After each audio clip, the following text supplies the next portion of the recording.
5 மணி நிலவரப்படி கிட்டத்தட்ட 82% வாக்குப்பதிவு. என்ன சொல்றாங்க மக்கள்? வரலாறு திரும்புதோ இல்லையோ, தமிழ்நாடு வரலாறு படைச்சிருக்குது. அதற்கு காரணம் number 1 Vijay, number 2 SIR, number 3 cash for votes. இதுதான் என்னை பொறுத்த வரைக்கும். விஜயோட வருகை எனர்ஜைஸ் பண்ணிடுச்சு தமிழ்நாட்டை. அதுவும் எஸ்பெஷலி யங் ஓட்டர்ஸ். நம்ம போட்டே ஆகணும் ஓட்டு அப்படின்னு ஒரு வெறியோட வந்து ஃபங்க்ஷன் பண்ணியிருக்கிறாங்க. இது வரைக்கும் போடாமல் இருந்தவங்க, எலெக்ஷன்னா ரொம்ப சினிக்கலாக லெத்தார்ஜிக்காக இருந்தவங்க, நம்மளுக்கு என்ன யாரோ ஆண்டுட்டு போகிறாங்க, நம்மளுக்கு என்ன யூஸ்ன்னு நினச்சவங்கலாம் வாக்குச்சாவடிக்கு வந்திருக்காங்கிறது ரொம்ப தெளிவாக காமிச்சிருக்குது. இது விஜய் ஃபேக்டர் தான் முக்கியமான காரணம். பட் அது ஒன் ஆஃப் தி ரீசன்ஸ். SIRல டூப்ளிகேட் வாக்களை நீக்கிட்டாங்க, இறந்தவர்களுடைய வாக்கள் நீக்கிட்டாங்க. அதனால 6.29 crore இருந்தது, 5.73 crore ஆச்சு. நம்ம வந்து 5 கோடியை நெருங்கிக்கிட்டு இருக்கோம். 5 கோடிங்கிறது வந்து ஒரு மேஜிக் நம்பர் நான் நினைச்சேன். 90% நெருங்குறோம். 5 கோடி வந்துச்சா கிட்டத்தட்ட 90% வந்துடும். அது வந்து 87% வரும். ஸோ இது வந்து பெரிய விஷயம், நல்ல விஷயம் நான் சொல்லுவேன். ஏன்னா அரசியல்லாம் எல்லாருக்கும் வந்து தொடர்பு உள்ள ஒரு சப்ஜெக்ட். நம்மளுக்கு என்ன சம்மந்தம்னு இல்லாமல் எல்லாரும் இன்வால்வ் ஆகிருக்கிறாங்க. இது வந்து அரசியல்வாதிகளுக்கு கொஞ்சம் பொறுப்புணர்வை அதிகமாக்கும் நான் நினைக்கிறேன். அவங்க இனிமேல் நல்லா கவர்ன் பண்ணணும், மக்கள் கவனிக்க ஆரம்பிச்சிட்டாங்க அப்படின்ட்டு. விஜய் வந்து ரொம்ப ஹோப்ஃபுல்லாக இருப்பார். இந்த வேவ் இது வந்து ஒரு வேவா நம்மளுக்கு மாறும் அப்படின்னு அவர் நினைப்பாரு. யாருக்கு பிரச்சனை அப்படின்னு கேட்டிங்கன்னா ADMK. இது வந்து அவங்களுக்கு ஸ்பெல் ட்ரபிள். ஓகே, ADMK பேசுவோம். எல்லாத்துக்குமே விஜய் அப்படின்ற ஒரு ஃபேக்டர் தான் அப்படின்றது இல்ல ஒன் ஆஃப் தி ரீசன் சொல்லியிருக்கேன். 3 ரீசனா சொன்னீங்க. விஜய் ஏன்னா விஜய் வந்து SIR ஒரு காரணமா இருந்தா கூட விஜயனுடைய வருகை தான் இந்த இளைஞர்களை 40 இயர்ஸுக்கு கீழே உள்ளவங்க 41%ங்க. 2.38 crores அவங்க 2,38,00,000 இருக்கிறாங்க. ஸோ அவங்களுக்கு வந்து இப்போ விஜய் அரசியல் வருகை வந்து ஒரு பெரிய உற்சாகத்தை கொடுத்துருக்கு. அவர் என்ன அரசியல் பண்ணுறாரு, அவர் என்ன பேசிட்டாருங்கிறது அடுத்தது. அவர் செஞ்சது செய்யாத அரசியல்லாம் பற்றி பேசுகிற டைம் இது கிடையாது. இப்போ வந்து இந்த இம்பேக்டை நம்ம அனலைஸ் பண்ணுறோம். இது வந்து வரவேற்கத்தக்க விஷயம். 5 கோடி வாக்காளர்கள் வந்து வாக்கு செலுத்தியிருக்கிறாங்க, அல்லது 90% நெருங்குறோன்னு யாரும் நினச்சி பார்த்துருப்போமா? நம்மளுடைய ரெக்கார்டு இதுக்கு முன்னாடி 78%. இல்லை, ஒவ்வொரு தேர்தலின் போதும் தமிழ்நாட்டோட மக்கள் தொகை அப்படின்றது பெருகிக்கிட்டே வருது. அப்படி இருக்கும்போது ஒவ்வொரு தேர்தலுக்கும் வாக்காளர்களுடைய எண்ணிக்கையும் அதிகரிச்சுட்டு வருது. நியாயமானது தானே. நீங்க வரலாற்றில் எடுத்து பாருங்க, 84 இருந்து இப்போ வரைக்கும் ஒவ்வொரு தேர்தலுக்கும் 20%, 18%, 30% வாக்காளர்கள் வாக்களிக்க. இங்கிலீஷ்ல ஒரு டிஸ்டிங்ஷன் இருக்கு. சரி, எலெக்டர்ஸ் அண்ட் ஓட்டர்ஸ். எலெக்டர்ஸ் அதிகமான ஓட்டர்ஸ் அதிகமாகிற அவசியம் இல்லையே. நீங்க பெர்சன்டேஜ் தான் பார்க்கணும். வாக்களிச்சவங்க நம்பரை சொல்றேன். அதான் சொல்றேன். அந்த பெர்சன்டேஜ் வந்து அதிகமானா அது வந்து ஒரு பெரிய இம்பாக்ட் இல்லது. நீங்க இதுக்கு முன்னாடி எவ்வளவு பெர்சன்டேஜ் அதிகம்? 78% நம்மளோட ரெக்கார்டு. தமிழ்நாடு அசம்பிளி எலெக்ஷன்ல வாக்களித்தவர்களுடைய பெர்சன்டேஜ்ல உச்சபட்சம் 2011 அளிக்கப்பட்ட 78. இப்போ 90%, 12% ஜம்ப் இருக்குன்னா அதை நீங்க வந்து எப்படி நம்ம எப்படி புறந்தள்ள முடியும்? இல்ல நான் என்னோட கேள்வி, SIR அப்படின்ற ஒரு ஃபேக்டர் இப்போ ரோல் பிளே ஆயிருக்கு இந்த எலெக்ஷன்ல. அதனால கொஞ்சம் வாக்காளர்கள் வந்து வெளியே போயிருக்காங்க. 120 வாக்காளர்கள் அப்படின்னா 100 வாக்காளர்களாக ஆகியிருக்காங்க. இதோட ஒவ்வொரு தேர்தலின் போதும் வாக்காளர்களுடைய எண்ணிக்கை அதிகரிச்சுட்டு வருது, வாக்களிச்சவங்களுடைய எண்ணிக்கை அதிகரிச்சுட்டு வருது.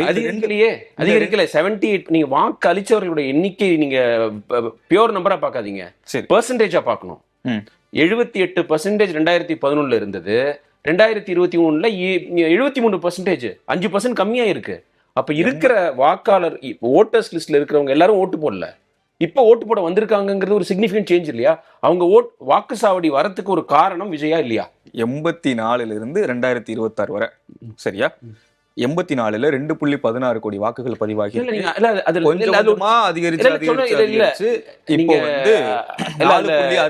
கடைசியா தேர்தல். அதுல நீங்க ஒரு பெரிய இது பண்றீங்க. அது ஒரு என்ன சொல்றீங்கன்னா, அதை வந்து நீங்க கணக்குல எடுக்க வேண்டியது பெர்சன்டேஜுங்க, வாக்காளர்கள் எண்ணிக்கை கிடையாது, அப்சல்யூட் நம்பர் கிடையாது. 100 பேர் இருந்தாங்கன்னா வாக்காளர்கள் எத்தனை பேர் ஓட்டு போடுறாங்கிறது தான் இதுக்கு வந்து மக்கள்கிட்ட ஒரு ஆர்வம் இருக்கான்னு சொல்ற விஷயம். நம்பர் ஆஃப் வாக்காளர்கள் கிடையாது. அந்த கணக்குலயே வச்சுக்கலாமே. அப்போ SIR என்ற ஒரு ரூல் பிளே ஆயிருக்கு. அதுல இல்ல, நான் தான் ஆரம்பிச்சு கிளியர் கட்டா சொல்லிட்டேன். விஜய், SIR, கேஷ் ஃபார் ஓட்ஸ்னு சொன்னேன். அது நீங்க 3மே ஃபேக்டர். விஜய் ஒரு முக்கியமான ஃபேக்டர்னு சொல்லியிருக்கிறேன், SIRம் ஒரு ஃபேக்டர்னு சொல்லியிருக்கேன். நான் SIR வந்து காரணம் இல்லைன்னு சொல்லல, அதுவும் ஒரு காரணம். என்னோட பார்வையில விஜய்க்கு அப்புறம் SIR, அதுக்கப்புறம் கேஷ் ஃபார் ஓட்ஸ். எத்தனை பேர் கேஷ் கொடுத்துருக்காங்க? இப்போ திமுக, ஏன் TVK கூட முடிஞ்ச இடத்துல கேஷ் கொடுத்துருக்காங்க. இதுவும் ஒரு காரணம் தானே. 1000 500 கொடுத்தா போகாம இருந்துடலாம். 2000 3000 4000 ரூபாலாம் பணம் கொடுத்தா ஏன் வந்து மக்கள் வாக்குச்சாவடிக்கு போக மாட்டாங்க? அவங்களுக்கு மனசாட்சி இருக்குல்ல. 4000 ரூபா ஒரு ஓட்டு வாங்கிட்டு போகாம இருந்தா அது பெரிய துரோகம் இல்லையா? கரூர்ல கிட்டத்தட்ட 90% வருது. அவ்வளோ விழிப்புணர்வோடு வந்து போடுறாங்களா? கரூர்ல அதிகபட்சமா பணம் டிஸ்ட்ரிபியூட் ஆயிருக்குன்னு ரிப்போர்ட் படிக்கிறோம். அதையும் நம்ம பார்க்கணும். பட் நீங்க வந்து ஒட்டுமொத்த நம்பரை பார்க்கறதுக்கு முன்னாடி பெர்சன்டேஜ் தான் பார்க்கணும். 73% இருந்தது 90% போறது 17% இன்க்ரீஸ்ங்கிறது ஒரு பிரம்மாண்டமான இன்க்ரீஸுங்க. அது வந்து நம்ம என்ன காரணம்னு ஒன்று மட்டும் சொல்ல முடியாது, எல்லாத்தையும் பார்க்கணும். இது ஒரு வேவா, இது ஆட்சிக்கு எதிரான ஒரு மனநிலையா, ஏடிஎம்கேக்கு என்ன பண்ணும், டிஎம்கேக்கு என்ன பண்ணும், விஜய்க்கு என்ன பண்ணுங்கிறது அடுத்தது பேசலாம். பட் இது வந்து நம்ம கொண்டாட வேண்டிய விஷயம். சரி, 90% மக்கள் என்ன சொல்றாங்க? ஏதோ ஒரு மெசேஜ் கன்வே பண்றாங்க. என்ன மெசேஜ்? எனக்கு வந்து அரசியல் எனக்கு சம்மந்தம் இல்லை, யார் வேணா ஆண்டுட்டு போறாங்க, இது வந்து எனக்கு தொடர்பு இல்லாதது அப்படின்னு இருந்த ஒரு அந்த மனநிலை மாதிரி இதுல நான் ஒரு ஸ்டேக் ஹோல்டரு, நான் வந்து என்னுடைய அபிலாஷைகளை தெரிவிப்பேன் இந்த எலக்ட்ரானிக் ஓட்டிங் மிஷின் வழியா, நான் வந்து என்னுடைய யார் என்ன ஆள போறாங்கிறது தீர்மானிப்பாங்கிறத வந்து தெளிவாக தீர்க்கமாக முடிவு பண்ணியிருக்காங்க. யார் வேணா இருந்துட்டு போட்டோம். பட் அவங்க ஓட்டுச்சாவடிக்கு இந்த மாதிரி வந்தது வந்து ஒரு மிகப்பெரிய சாதனை. நம்ம ஒரு வரலாற்று சாதனை படைச்சிருக்கிறோம். அது 1% 2% இல்லை, ஆல்ரெடி வந்து அது 85 தாண்டிடும். அது இப்போ 90 வருமா 88 வருமாங்கிறதா இப்போதைக்கு ஒரு கேள்வி. 5.73ல 5 crore வந்து மேசிவ் நம்பர். இது யாருமே எதிர்பார்த்திருக்க மாட்டாங்க. 80% தாண்டினாலே பெருசுன்னு சொல்லிட்டு இருந்தோம். பட் நீங்க அதை மட்டும் பாருங்க, போன இதுல வந்து நிறைய வாக்காளர் 6.29 கோடி இருந்ததுனால அதுல வந்து கிட்டத்தட்ட 73% நம்பர் அதிகமா இருக்கும். இப்ப அதே நம்பர் வந்து இருந்துன்னு வச்சுங்களேன், அது 80% தான். போன முறை வாக்களிச்ச அந்த அதே அளவு இந்த ஒரு முறையும் வாக்களிச்சா நீங்க சொல்ற அப்சல்யூட் நம்பர்ஸ்ல 80% இருக்கணும். ஆனா 18 தாண்டி 90 நோக்கி போகுதுங்கிறது வந்து ரொம்ப ஆச்சரியமான விஷயம். ரொம்ப சந்தோஷப்பட வேண்டிய ஒரு விஷயமாவே நான் பாக்குறேன். திரு சுவாமிநாதன், வாக்காளர்களுடைய எண்ணிக்கை அதிகரிச்சிருக்கு, வாக்களிச்சவங்களுடைய எண்ணிக்கை அதிகரிச்சிருக்கு. 3 காரணங்கள் சொல்றாரு. முதல் காரணமாக விஜய் அவர்களை சொல்கிறார் ரகு. நீங்க எப்படி பாக்குறீங்க? அதுல எஸ்ஐஆர் மிக முக்கியமான காரணம், விஜயும் ஒரு காரணம். அதுல பல காரணிகள் இருந்தாலும் அதுல ஒரு காரணிகள்ல ஒன்று விஜய் அப்படின்னு நான் பாக்குறேன். ஏன்னா நமக்கு வாக்கு சதவீதம் கூடியிருக்கு அப்படின்னு பேசணும்னா ரொம்ப அபரிவிதமாக தெரியுது. அந்த எண்ணிக்கை நம்ம சதவீதமாக பார்த்தால் கூடுதலாக தெரியுது. நான் 5 மணி நிலவரப்படி சொல்றேன். கடந்த 2021 5 மணி வரை வாக்களித்தவர்களுடைய எண்ணிக்கை 4,62,56,553. இப்ப 2026 5 மணி வரை வாக்களித்தவர்கள் 4,71,60,321. 9 லட்சம் தான் வித்தியாசம். நம்ம சதவீதமாக பார்த்தால் அபரிமிதமாக தெரிகிறது. அதுக்கு காரணம் என்னன்னா எஸ்ஐஆர் பணிகளால மொத்த வாக்காளர்களுடைய எண்ணிக்கை குறைந்திருக்கிறது. அதே நேரத்துல நம்ம அதை வந்து வாக்காளர்களுடைய எண்ணிக்கையாக பார்த்தால் 9 லட்சம் பேர் கூடுதலாக போட்டிருக்காங்க 5 மணி நிலவரப்படி. ஒருவேளை 6 மணி நிலவரப்படி கூடுதலாக ஒரு 6 லட்சம் 7 லட்சம் பேர் போட்டா 15 லட்சம் பேர் கூடுதலாக வாக்களிப்பார்கள். பட் அதுல ரகுசார் சொல்ற புள்ளியும் மிகச்சரி. விஜயனுடைய தாக்கமும் அதற்குள்ள இருக்கிறது. ஏன்னா 15 லட்சம் வாக்காளர்கள் அப்படின்னு நம்ம ஒட்டாமதுவா கடந்து விடாமல் நம்ம அதை கொஞ்சம் நுணுக்கமா பார்த்தோம்னா ஒரு தொகுதிக்கு 2 லட்சம் ஓட்டு. அப்ப அதுவே கிட்டத்தட்ட 6 தொகுதியினுடைய மொத்த வாக்காளர்களுடைய எண்ணிக்கை கூடுதலான வாக்கு பதிவாகிறது. இந்த இடத்துல நம்ம இன்னொரு டேட்டாவை பொருத்தி பார்க்கணும். 18 முதல் 19 வயது வரையான புதிய வாக்காளர்களுடைய எண்ணிக்கை மட்டும் 14 லட்சம் பேர். அப்ப அந்த ஜெனரேஷனுக்குள்ளேயும் இது ஆர்வம் மிகுதி ஏற்பட்டிருக்கிறது.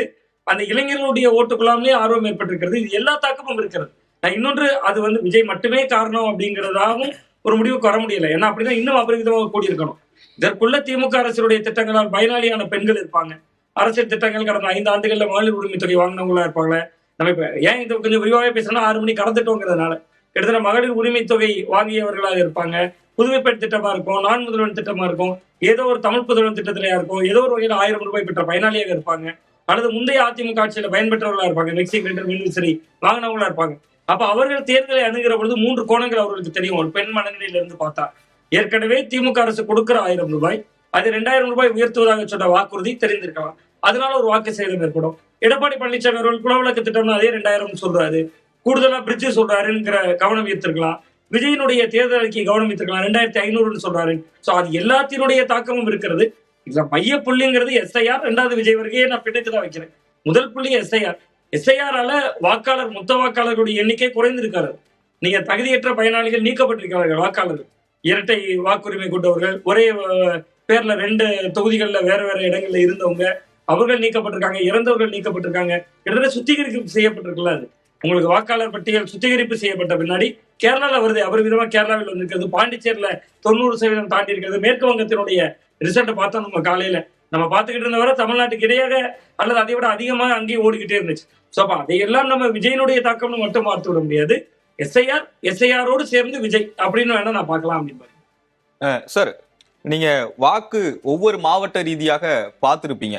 கிருஷ்ணகிரி, சேலம், நாமக்கல் இம்மாதிரியான மேற்கு மண்டலம், கொங்கு மண்டலங்கள்ல மட்டும் அதிகமாக வாக்குகள் பதிவாகி இருக்கு. இது யாருக்கு, யாருக்கான மெசேஜ் இது, என்ன மெசேஜ் இது? இல்ல, இது ரொம்ப ஒரு முக்கியமான செய்தியை சொல்லுகிறது. காரணம் என்ன அப்படின்னு பாத்தீங்கன்னா, நீங்க கொங்கு மண்டலம் வந்து கிட்டத்தட்ட ஒரு மண்டல பொறுப்பாளர் ஒருவர் நியமிக்கப்பட்டிருந்தார். அவருக்கு ஒரு அசைன்மெண்டே கொடுக்கப்பட்டது. அவரே வந்து கரூரிலிருந்து இடம்பெயர்ந்து கோயம்புத்தூர்ல போட்டியிட்டார். கடந்த தேர்தல்களில் திராவிட முன்னேற்ற கழகத்துக்கு சவாலாக இருந்ததே கொங்கு மண்டலம் தான். இன்னைக்கு அந்த கொங்கு மண்டலத்துல 2 கட்சிகளுமே அசுர பாய்ச்சல் நிகழ்த்துறாங்க. விட்டமின் விஷயத்துல விட்டமின் பா வந்து அசுர பாய்ச்சல் நிகழ்த்துறாங்க. அதனுடைய தாக்கம் தான் இது. நீங்க அங்க வந்து ஒரு மக்கள் தன்னெழுச்சியாக வாக்களித்து விட்டார்கள் அப்படின்னு நான் பார்க்கல. 2 தரப்புமே அங்க கொங்கு மண்டலத்துல கூடுதல் கவனம் செலுத்துறாங்க, கூடுதல் சிரத்தை எடுத்துக்கிட்டாங்க. நம்ம இதை பேசுறதுனால வந்து நம்ம பணம் சார்ந்த விஷயங்களை பேசுறோம்னு ஒரு இதா இல்ல. காரணம் என்னன்னா, நேற்று தமிழக அரசுடைய தேர்தல் ஆணையரே அவருக்கு நடத்துற அந்த இதுலயே கூட்டத்திலேயே சொன்னாங்க 543 கோடி பறிமுதல் பண்ணிருக்கோம் இருக்காங்க தமிழ்நாடு அளவுல. அப்ப அதுவும் இந்த தேர்தலில் ஒரு பேச வேண்டிய ஒரு பேசு பொருளாகத்தான் இருந்தது. அது அசுர பாய்ச்சல் நிகழ்த்தப்பட்டிருக்கு. அப்படிதான் நான் அதை பாக்குறேன். அதனுடைய தாக்கமும் இருக்கிறது இதுக்குள்ள. நீங்க இன்னொன்று, 2 பக்கமும் பணம் வாங்கியவர்களுடைய மனநிலை இருக்கு. அதுதான் மிக முக்கியமான செய்தி இருக்கு இன்னைக்கு தேர்தல் களத்துக்குள்ள. நான் களத்துக்கு சென்றிருந்தேன். காலையில இருந்து மாலை வரை, மதியம் வரை பல்வேறு விவாதங்கள்ல இருந்தாலும் கூட மதியத்துக்கு மேல போய் பார்ப்பேன்னு பார்த்தேன். ஒரு தொகுதியில 2 பேரும் பணம் அடிச்சவங்களுடைய ஓட்ட விசிலுக்கு போட்டிருக்கேங்கிறாங்க. காரணம் என்னன்னு கேட்டா, 2 பேர்ட்டையும் வாங்கிட்டா என்ன செய்யறது, அப்ப இவங்களுக்கு போட்டு அவங்க தப்பா நினைப்பாங்க, அவங்களுக்கு போட்டு இவங்க தப்பா நினைப்பாங்கிறாங்க. சில குடும்பங்கள்ல ஓட்டு சரிசமம் அவர்களுக்குள்ளாகவே பேசி பகிர்ந்திருக்காங்க. நீ இதுக்கு 2 போடு, நான் அதுக்கு 2 போடுறேன், 2 பேர்ட்டையும் காசு வாங்கிட்டோமே. சோ இந்த தேர்தல்ல பணமும் ஒரு மைய புள்ளியாக இருக்கு. வாக்குப்பதிவு எங்கெல்லாம் அதிகரித்திருக்கிறதோ அங்கெல்லாம் வந்து கிட்டத்தட்ட தேர்தலுக்கு பிந்தைய வேலைகளும் நிறைய அதுக்குள்ள நடந்திருக்கு அப்படிங்கிற பார்வையும் இருக்கு. இல்ல ராகு சார் குறுக்கிட விரும்புறாரு. நான் வந்து திரு சுவாமிநாதன் கேட்குறேன், உங்களுக்கு கேட்குறேன். இதுக்கு முன்னாடி வந்து நடந்த எஸ்ஐஆர் வந்து 2004-6 சமயத்தில் நடந்தது. இப்போ 2006 தேர்தலையே ரெக்கார்டு பர்சன்டேஜ் வரல. எஸ்ஐஆர் மெயினான காரணம்னு சொன்னால், இதுக்கு முன்னாடி தான் எஸ்ஐஆர் நடந்திருக்குது. அப்போல்லாம் 80% தாண்டலையே. அப்போ வந்து இந்த வாக்கு சதவீத உயர்வுக்கு எஸ்ஐஆரும் காரணம், விஜய் முக்கியமான காரணம், கேஷும் காரணம். ஏன்னா ஒரு 20 வருஷத்துக்கு முன்னாடி இந்த அளவுக்கு கேஷ் வந்து இது செலவழிக்கப்படல, இறைக்கப்படல. திருமங்கலத்துக்கு அப்புறம் தான் ரொம்ப அதிகமானது. திருமங்கலம் வந்து 2006க்கு அப்புறம்.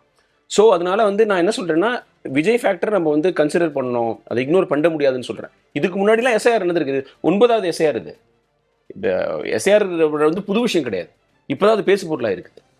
ஸோ இந்த 3ம் சேர்ந்து கம்பைன் பண்ணி 500 ரூபா 1000 ரூபா வாங்குறவங்க வாக்குச்சாவடிக்கு போகாம இருந்துடலாம். 2000 3000 வாங்குற மக்கள், சாதாரண மக்கள் போகாம இருந்தா துரோகம் அப்படின்னு அந்த வார்த்தையை வேணாம்.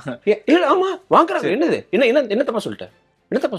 2000 3000 வந்து கொடுக்கறதுங்கிறது பல இடங்கள்ல ரிப்போர்ட் வருது. நான் ஒன்றும் இல்ல கொடுக்கறத சொல்லல, பணம் வாங்கிட்டு போகாம இருக்கிற துரோகம் நினைக்கிறாங்க. இல்ல அதை வந்து நம்ம ஒரு ரொமான்டிசைஸோ பண்ணலாம் நல்ல விதமா. நான் நம்ம சேனல்ல நேத்தில இருந்து வாக்குகளுக்கு பணம் வாங்குறது பத்தி ஒரு பெரிய பிரசங்கமே பண்ணிட்டு இருக்கேன். நான் ரொமான்டிசைஸ் பண்ணல, குடுக்கறவங்க மேல தப்பு சொல்றேன். நீங்க வந்து பெரிய கட்சிகள் ஏன் குடுக்குறீங்கன்னு கேக்குறேன். மக்கள் வாங்குறதும் தப்பு, ஃபர்ஸ்ட் குடுக்கறவங்க தப்பு, அடுத்தது வாங்குறவங்க தப்பு. நீங்க வந்து நான் அது வந்து சரின்னு சொல்லல, அவங்களுக்கு வந்து மனசாட்சி உறுத்துன்னு சொல்றேன். 500 ரூபா வாங்குறது ஒன்னா, 3000 வாங்குறது ஒன்னா பாருங்க, அதுக்கு சொல்றேன். அதை எந்த விதத்திலையும் நான் நியாயப்படுத்தல. 1 பைசா கூட வாங்கக்கூடாது. ஒருவேளை சாப்பாடு இல்லைன்னா கூட நம்ம உழைச்சி ஏதாவது ட்ரை பண்ணமே தவிர இதே மாதிரி வாங்கி யாருமே செய்யக்கூடாது. அது நம்மளோட மரபு கிடையாது, நம்ம பண்பு கிடையாது. நம்ம வந்து ஒரு பெருமை மிக்க ஒரு தமிழினம், அந்த மாதிரி ஒரு தொல் பெருமை உள்ள ஒரு தமிழினம். நம்ம வந்து இது பண்ணக்கூடாதுன்னு தான் நான் சொல்றேன். நம்மளுக்கு ஒரு பெரிய இழிவா இருக்குது. திரு சுவாமிநாதன் பக்கத்து மாநிலம் வந்து கேரளா, அங்க என்ன நடக்குது? அங்க என்ன கேஷா கொடுக்குறாங்க? எதுக்கு எடுத்தாலும் யூபியை பாரு, பீகாரை பாரு, நாங்க யார் தெரியுமா அப்படின்னு பேசுற நம்ம இந்த விஷயத்துல ஏன் கேரளாலேருந்து கத்துக்க மாட்டேங்கிறோம்னு கேட்கிறேன். ஸோ இந்த 2த்துக்கும் திரு சுவாமிநாதன் பதில் சொன்னா நல்லா இருக்கும்னு பாக்குறேன். சார், சுவாமிநாதன் உங்ககிட்ட வந்து தூக்கி போட்டாரு, நீங்க தான் பதில் சொல்லுங்க. ஆமா இல்ல சார், நான் அதான் சொன்னேன், எஸ்ஐஆரும் ஒரு தாக்கம், அதே போன்று விஜயும் ஒரு தாக்கம் தான். நான் விஜயும் சேர்த்துதான் மதிப்பீடு செஞ்சேன். நான் விஜய் குறைத்த மதிப்பீடுல. பட் அந்த எஸ்ஐஆர் வந்து உங்களுக்கு மொத்த வாக்காளர்களுடைய எண்ணிக்கையை குறைந்து விடுதல. நீங்க மொத்த வாக்காளர்கள் அப்படிங்கறத அபரிமிதமாக இருக்கும்போது தானே அது சதவீதத்துல ஒரு தாக்கத்தை ஏற்படுத்தும். நீங்க அதுல வந்து கிட்டத்தட்ட ஒரு 70 லட்சம் பேர் நீக்கம் செய்யப்பட்டு விட்ட பின்பு அங்க இருக்கிறவர்கள் தகுதியான வேட்பாளர்கள் வாக்காளர்கள் ஆயிடுறாங்க ஒரு பக்கம். இன்னொன்று அவர்களுக்கு மத்தியில நீங்க விஜயும் ஒரு தாக்கத்தை ஏற்படுத்தி இருக்கிறார். அதை நான் ஏத்துக்க தான் செய்யறேன். ரகு சாருடைய கருத்துல நான் மறுக்கல அதுல. பட் எஸ்ஐஆரும் அதுல மைய பொருள். நீங்க மேற்கு வங்கத்தை நீங்க பாருங்களேன், மேற்கு வங்கத்துல கூடியிருக்கேன். நம்ம அதை விஜய் தாக்கம் நம்ம சொல்லிட முடியாது, அதையும் விஜய் கணக்கு நம்ம எழுதிட முடியாது. ஸோ அப்ப எஸ்ஐஆரும் ஒரு காரணம், தமிழ்நாட்டுல விஜயனுடைய தாக்கமும் ஒரு காரணம் அப்படின்னு தான் நான் பாக்குறேன். இன்னொன்று பண கலாச்சாரம், அதை நானும் கடுமையா கண்டிக்கிறேன். கிட்டத்தட்ட ரவி சார் சொல்றது கரெக்ட் தான். அது கிட்டத்தட்ட 2000, 3000, 4000 என்ற அபரிவிதமா இந்த தேர்தல்ல கிட்டத்தட்ட ஒரு ரொம்ப உச்சபட்ச தொகையாக அது போய்விட்டது. அதனுடைய தாக்கமும் இருக்குதுக்குள்ள. மக்கள் நீங்க ஏன் வெளியூர் போக முடியல, ஓட்டு போட போக முடியல, எங்க ஊருக்கு பஸ் இல்ல, ஏன் போராடுறாங்க மக்கள்? அது ஒரு ஜனநாயக கடமையாற்றணும், அன்பும் அக்கறையும் உள்ள விஷயம். அதுதான், அதை மீறி பேச முடியாது நம்ம. பட் அதை மீறி மக்கள் போராட்டம் பண்ணி ஓட்டு போட போறாங்களே. இன்னொரு ஊர்ல பாத்தீங்கன்னா பெரும்பத்துங்கிற கிராமத்துல ஓட்டு போட மாட்டோம்னு போராடுறாங்க.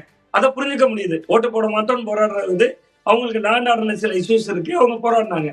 காலையில இருந்து நாங்குநேரியில அந்த இரட்டை கொலை சம்பவத்துக்கு ஓட்டு போட மாட்டேன்னு போராடின சம்பவத்தை புரிஞ்சு கொள்ள முடியுது. நாங்க ஓட்டு போட போறோம், எங்களுக்கு பஸ் இல்லைன்னு போராடுறது ஜனநாயகத்துல இதுவரை பார்க்காத சில ஆச்சரிய காட்சிகள் அது நடக்குது இல்ல. இது எல்லாத்துக்கும் பணம் என்பது ஒரு பெரிய பேசு பொருளாக இருக்கு. அதை நம்ம என்னதான் மறைபொருளாக பேசினாலும் அதுவும் ஒரு காரணங்கள்ல ஒன்றாக இருக்கும். நீங்க இன்னொன்னு விஜயனுடைய தாக்கம் மட்டும் நான் ஏன் மதிப்பீடு செய்ய முடியாதுன்னு சொல்றேன்னா, ஒரு உதாரணத்துக்கு சொல்றேன். பெரம்பூர் தொகுதியில 86.72% வாக்குப்பதிவா இருக்கு. விஜய் அவர்களுடைய போட்டியிடக்கூடிய பெரம்பூர் தொகுதியில 5 படி நிலவரப்படி. அதே அவர் போட்டியிடக்கூடிய திருச்சி கிழக்குல பாத்தீங்கன்னா 79.32% தான் வாக்குப்பதிவு ஆயிருக்கு 5 மணிப்படி. இல்ல அதான் நானும் வரேன். எடப்பாடி பழனிசாமி போட்டியிடக்கூடிய தொகுதியில முடிச்சிருங்க. எடப்பாடி பழனிசாமி அவர்கள் போட்டியிடக்கூடிய தொகுதியில 89.09% இருக்கு வாக்கு சதவீதம் 5 மணி நிலவரப்படி. அப்ப விஜய் அவர்களோட 3% வாக்குகள் கூடுதலா எடப்பாடி தொகுதியில பதிவாயிருக்கு. அதை விட காரைக்குடியில சீமான் ஸ்டார் வேட்பாளர் போட்டியிடுறாரு, அங்க 71% தான் வாக்குப்பதிவாயிருக்கு 5 மணி நிலவரப்படி. அங்க என்ன காரணம்னா விட்டமின் பா பாய்ச்சப்படல. அப்ப அது கொஞ்சம் பின்னுக்கு தள்ளுது. நீங்க ரகு சார் சொல்றதுல அந்த பணம் என்பது பாய்ச்சப்படுற போது வாக்கு சதவீதம் கூடும் என்பது நான் ஏற்புடையதா பாக்குறேன். பட் விஜயால மட்டுமே வாக்கு சதவீதம் கூடும்னா உங்களுக்கு திருச்சி கிழக்குல 79 தானே நிக்குது. தமிழ்நாட்டுல சிஎம் ஸ்டாலின் போட்டியிடக்கூடிய தொகுதி 83% 5 மணி நிலவரப்படி இருக்குல்ல. அப்ப விஜயால் வாக்கு சதவீதம் கூடுதுன்னா விஜய் தொகுதியிலேயே கூடணுமே. அது திருச்சிக்கு ஒரு மாதிரியாவும் பெரம்பூருக்கு ஒரு மாதிரியாவும் கூடுதல்ல. அந்த தரவுகள் அந்த அடிப்படையில நான் சொல்றேன். விஜயும் ஒரு காரணம், விஜய் மட்டுமே காரணமா. நானும் அதான் சொல்லியிருக்கேன். நானும் 3 காரணம் சொல்லியிருக்கேன்.